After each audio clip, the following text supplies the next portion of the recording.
before you listen to this, I want you to hear one thing clearly. If you've ever judged yourself for how you cope, for zoning out, numbing, distracting yourself, staying constantly busy, scrolling, or shutting down, this conversation may change how you see yourself.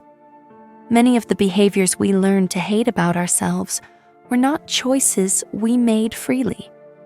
They were responses shaped in moments when we didn't feel safe enough to feel, to ask, or to be seen.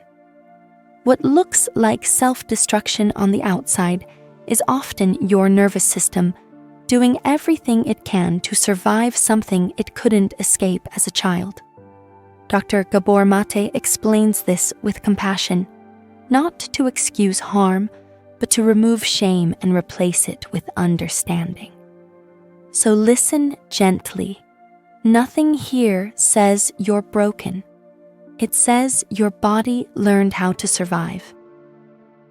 What's happening to a person if they need to be distracted? Oh, they're struggling. They're struggling, they're suffering. Okay, so the drugs give you comfort, they give you a sense of friendly acceptance, and they help soothe your suffering. Are those in themselves good things or bad things? In themselves. Yeah, those are good things. Those are wonderful things. In other words, the drugs weren't your problem. Your drugs were an attempt to solve a problem. Right. And the problem was the problem of suffering. And so to say to people, your drugs are your problem, well, the drugs, yeah, you and I both know, they create a lot of problems, but they're not the primary problem. Right. Primarily, they're an attempt to solve a problem. And then the next question is, well, where did the problem come from? And that's why I asked you about your childhood. Yeah. Because that's where it always starts. So it's really that simple. Yeah. Well, in your childhood, and I don't remember if I ever did know, I don't know exactly what happened to you, but in your childhood, could you afford to be vulnerable? Have people see your pain? Could you afford to do that? What would happen if you did? Yeah, just get over it. You want something to cry about. Yeah, so you'd be hurt even more. So that toughness, the so-called toughness, is just a defense. Yeah. So like everything we do is a defense, and then they blame us for the way we defend ourselves. Right. Like you and I talked about your ADHD, and that wasn't hard for me because I've been diagnosed with the same thing myself, so it takes one to know one, Right. But if you take that distractibility, then they call you stupid for it. Yeah. But actually, for a kid who is suffering and can't do anything about it, is it stupid to be distractible? Right. It's actually a self-protection. A total protection. Yeah. Yeah. So what is a protection they call stupid? Yeah. And they blame the kid for it. But why would a kid need to be the class clown, do you think? Well, Which is pretty typical for ADD kids. So why would that be the case? I made people laugh. Maybe that made me feel good. Exactly. So all these things that you're blamed for are actually coping mechanisms. Being the class clown was your way of connecting with people. Yeah, it was. And honestly, I enjoyed making people. Yeah, and you probably have a sense of humor, so, Yeah. So that's a talent you have. Yeah. But then you use that talent to get something that you can't ask for directly, which is just please love me. Yeah. Well, it evokes a lot of shame, doesn't it? Yeah. And shame is just the worst mind state there is. It's like you don't belong on the earth. Yeah, I mean, it's still too, even in some circumstances, shame reappears every once in a while. Yeah, it happens for me as well. Oh yeah, it's good to know that I'm not the only one. Yeah, no. Especially if I believe that two things. One is that I made a mistake, and two is that makes me look bad in the eyes of others. Yeah. Now I'm much quicker to forgive myself or to even realize there's nothing to forgive, Human beings make mistakes, what's the big deal? But that combination can still sometimes evoke some shame in me, I want to pause here for just a moment because this part is important. When Dr. Maté talks about distraction, ADHD, humor, or toughness as protection, he's not excusing harmful behavior. He's explaining why it formed. A child who couldn't change their environment had to change themselves. So zoning out became safety. Being funny became connection. Being tough became armor. And then later in life, those same protections get labeled as flaws. If you're watching this and thinking, that's me, I want you to hear this clearly. Nothing about that means you were weak. It means your nervous system was intelligent. Healing doesn't start by fighting these patterns. It starts by understanding why they were needed. Well, you have to. Right. Because you can't challenge it, you know. And the other thing that's interesting is, I didn't know this until recently, but you know we have brain waves, you know, alpha waves and beta waves and so on. I think it's delta waves is that we go into when we're under hypnosis. So you know, a good hypnotist can take a certain subject and tell them they're a duck, and the person starts Right. flapping their wings and quacking. Yeah. And they actually believe that they're a duck until the hypnotist says, okay, come back now. Yeah. That's because the hypnotist knows how to put your brain into this delta wave state when you're very suggestible. And the kids are in delta state for years and years and years. So whatever people tell us is like hypnosis. We believe it. Right. So if they tell you you're bad, you're bad. Yeah. Well, not only that, think about it this way.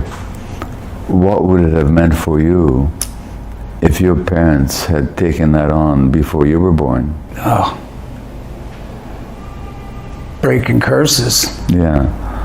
So it's like, what a gift, right? You're giving to your children. And it's not that you're going to be, I don't imagine you're perfect at it. No. but what a gift, hey? Yeah. You know, and there's this chain, and every generation forms a link in the chain. And you basically said, I'm going to break the link. I'm going to break this chain of transmission of trauma. Okay, this is what's nuts. How come nobody asked you what I asked you? You know, it's not remarkable that I asked you that. What's remarkable is that nobody else had. Yeah. All the drug counselors and the doctors you'd seen, addiction specialists, I don't know, imagine parole officers, you know, I don't know, nurses. Yeah. How come? And that's what's so crazy, you know, because there's all this science and evidence and information linking childhood suffering to addiction later on, and how all that affects the brain and the personality, and gives the people the pain that they're trying to run away from with the drug use. And it's like, most treatment professionals are like completely oblivious. Yeah. And it's not their fault. It's systemic. The system, the schools don't teach them, you know. Maybe it's changing now. Yeah. But very slowly. And you know what I've seen, certainly in the States, in a couple of prisons, San Quentin and elsewhere, when programs come into the prisons with some sense of compassion and understanding, and they help people deal with their traumas, some of the most hardened criminals become the softest and most open and most right. loving, and also, you know, genuinely remorseful people. You know, Yeah. and all they want to do is do good in the world after that. Yeah. You know, so it's not because people are incorrigible, it's because the system, for the most part, doesn't offer them. These are volunteer programs. Right. You know, and volunteers come in, and it's great, but it's not systemic, it's just episodic, and so very few people have access to it. Because I could see so much of myself in them, you know. Right. I mean, they were just less fortunate than I'd been in some ways, but there's nothing about them that was different. I mean, I'm not comparing life situations as a middle class doctor with a good income and Right. you know, success and all this stuff. You know, by the time I worked down here, I'd already had written at least one book, and you know, but the hunger, the pain, and then the reactions to that, the addictive patterns, and the manipulation, Right. the lying and the cheating, at the same time people being kind to you. I could just relate to all that, you know. They're just people, you know. Yeah. So I could really see myself in them. I think that was the big difference. I didn't see a distinction. I mean, there were the class distinctions, and they, obviously they had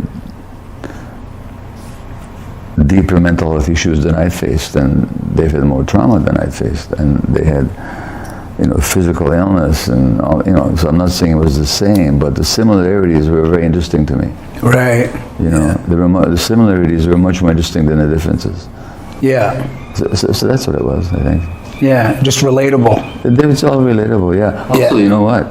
I want to pause here for just a moment because this part can be easy to miss. What Dr. Maté is pointing to isn't about labeling people as addicts or broken. He's showing us something much deeper.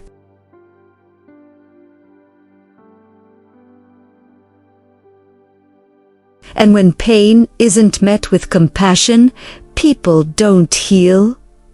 They adapt. Many of the patterns we struggle with later in life didn't begin as problems.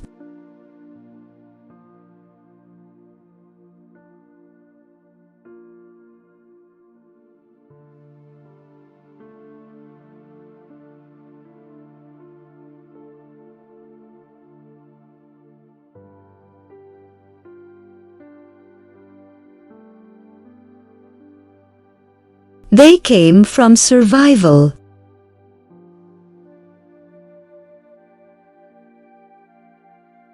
People down here, they don't pretend to be other than who they are. I mean, in that sense, they lie and cheat all the time. Yeah. Like, I remember one time a guy stole my cell phone. And this guy really liked me and respected me, but he was my patient, Right. And he leaves, and I noticed my cell phone was missing. So I closed the office. I said, I'll be back in half an hour. And I came down to the Regent Hotel, I think, or the Washington, where he was staying. I went to his room. He says, I want my cell phone back.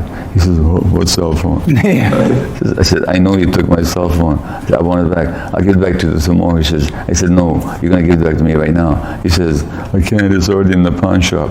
I said, great, let's go to the pawn shop. The pawn shop. We go to the pawn shop. It was a pawn shop here, just around the corner, on Hastings. And the guy says, I got to get the cell phone back. The owner is here. Yeah. And the pawn shop owner says, why didn't you tell me it was stolen? Oh my, what a big surprise. Yeah. Anyway, then I said to the guy afterwards, the next time I saw him, I said, look, I know you respect and like me. Why the hell did you steal my stuff? He says, what am I going to do, dog? I'm an addict. Yeah. Like, there's no pretense. Well, look, back sometime maybe 20 years ago or less, the Global Mail newspaper organizes a big conference about how do we solve the problem of the downtown east side. Right. And all these big academic brains came and nattered on about how do you, and I thought, this is nonsense. Yeah. There's no problem with the downtown east side. There's the problem of Canada. Right. There's a problem of a system that traumatizes a lot of people, particularly Indigenous people. I mean, a large percentage of people down here, but others, and a school system that doesn't understand these traumatized kids, like you. Yeah. And then a punitive justice system that further torments people. Yeah. And then a legal system that illegitimizes certain drugs. Right. So people have to engage in criminal activity. Yeah. And then a medical system, the average medical student, this is unbelievable, but it's true to this day. Here at UBC, where I trained, or I just spoke to a bunch of medical students, psychiatrists at University of Toronto, and they never hear a single lecture on trauma. Wow. In all their years of education. Yeah. So that's what creates the problem. Not to mention tremendous inequality, which is always a source of dysfunction in society and poverty. And so what needs to be happened down here, it's much bigger than what's need to happen down here. The laws need to be changed. Yeah. The correctional system needs to be changed. The educational system needs to be informed about trauma. The medical profession needs to be educated about the actual science linking trauma and addiction, trauma and mental health, and brain development and trauma. Yeah. You know, in other words, a whole lot of things would have to change. Yeah. So by the time people get down here, it's like, what kind of band-aids can we apply to their wounds? But how to heal their wounds, there's barely time to even think about it down here. Yeah. No time. You know? Yeah. So I don't see the downtown east side in isolation from the culture and the society and medical, legal, educational, correctional systems. Yeah. They generate this. All that would have to be corrected for this to have a chance of being fixed. You know, housing, of course. Yeah. Yeah. I mean, Vancouver is getting so bloody expensive. Housing, you know. These are all systemic problems. Well, look, when Insight opened and the federal government then wanted to shut it down. The Harper government. Harper government, yeah. Really right-wing government. So the Senate was holding some, and they were going to bring in a law, some omnibus law that was going to make the drug laws even tougher. Right. So I was invited to go to Ottawa and address this committee of the Senate. Yeah. So because it was a conservative, a lot of conservatives in that committee, and some NDP and some liberal guys, people. And I gave them all the science about brain development and trauma and all the evidence about, you know, trauma and addictions and like all the science, you know. And I said, in the light of all that, the laws that you're proposing make no sense whatsoever. Right. You know?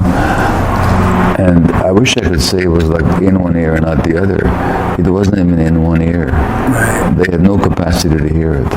Don't you agree, doctor, addiction is a bad thing? Yeah. That's what we're talking about. But we're trying to understand why it happens. Exactly. But people are lost. No, they think there's a distinction. They think that somehow, I'm sure you and I are both totally in favor of abstinence. Yeah. Where it's possible. It's possible. But what are you going to do with people who are not ready for it? Yeah. So, I mean, the debate is so inane. Like, okay, let's close Inside.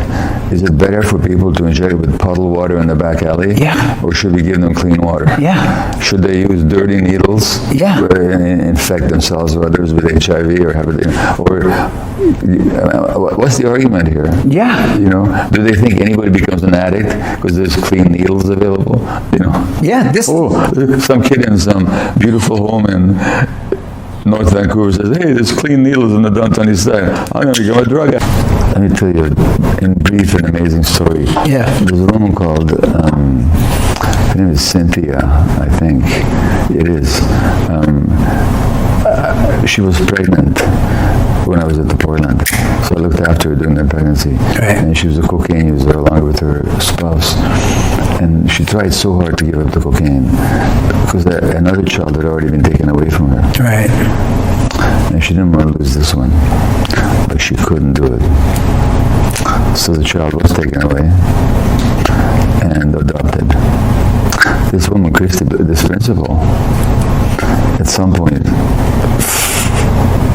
and I wrote a chapter about her in my book on addiction, In the Realm of Hungry Wolves. Right. The chapter is called The Pregnancy Journal. So that's about her.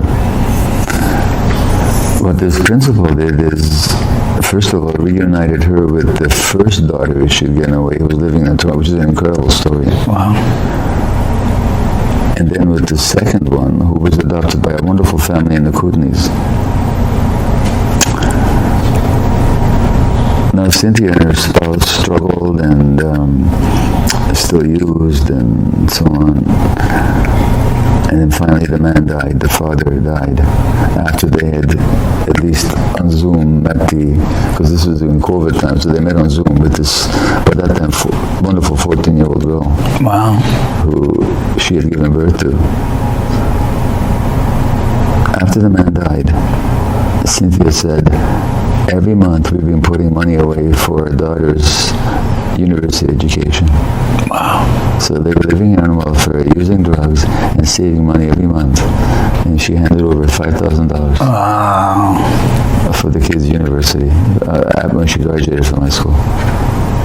I mean, that's incredible. Yeah, I can tear up with that. It's like... Yeah, I actually had lunch with her. The principal picked her up, and we all got together, the three of us, and spoke, just a few months ago. And that's what she said. She's not using anymore. And she said, what has replaced using is love, she says. Right.